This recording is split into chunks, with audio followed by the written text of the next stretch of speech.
Well, hello everybody, it's Bones here. Guys, I got back from the theater last night after seeing Alita Battle Angel, and I really wanted to talk to you guys about it.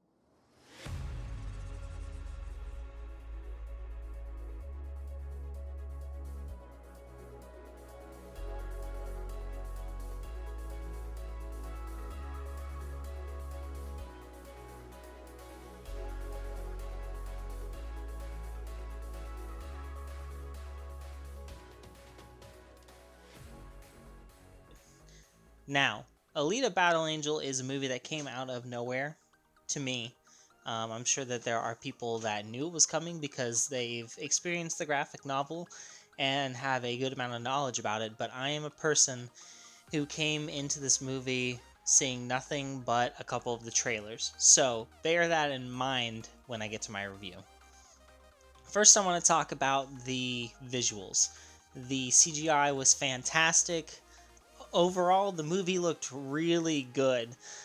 And in terms of that, I really had no complaints. The visuals were just stunning. It all looked very realistic. Even Alita, who had enormous eyeballs, um, that there were really no complaints on that. However, when you get to the villains, you start to see a little bit going on. First off, there are going to be a few spoilers in this. So, spoiler alert, there will be a spoiler alert in the title, but you never know, people might click on it anyway. The villains in this movie may just be there to build up for the second movie, but I felt like they were a little lackluster. Vector. He's an actor that I love. I've seen him do work in other things, and he's just really great at the roles that he plays. But the roles that he plays tend to be ones that are short lived and minor villains. And this movie was definitely the case with that as well, which came as a surprise to me because they seem to build him up quite a bit in the trailers, and he turned out to be something very small, very insignificant. And for having as much power as he did in the movie, his end was pretty lackluster. I found it to be very disappointing. It wasn't a bad scene by any means, and it didn't ruin the movie, but I wanted to see more about Vector. Also, going off that, some of the characters were a little predictable. Some of the things that they did were things that you could see happening a mile away, and also some of them were just things that they should not have done. Like, they weren't acting very rationally. Like Dr. Shiri, she is a very intelligent person, top surgeon, and she had been working for Vector, who was one of the most evil people in the entire city. Very corrupt.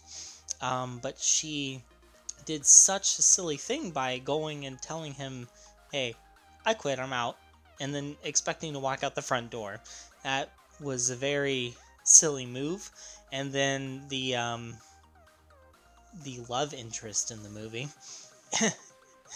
he was Hugo is his name.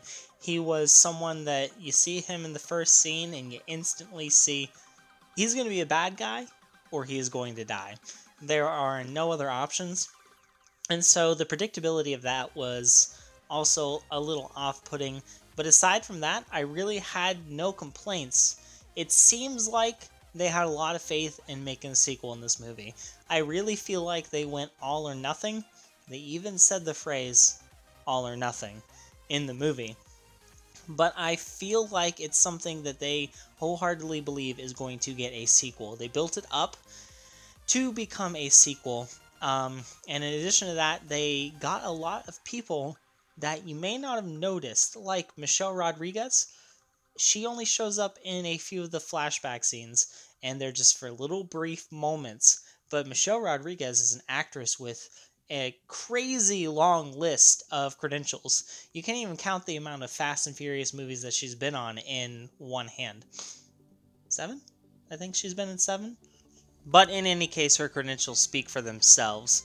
It really feels like this movie is set up to have a sequel, mainly because Alita is set to become the champion of Motorball, which sends her up to Zolan. But that's one thing that I wonder will be answered in the second movie.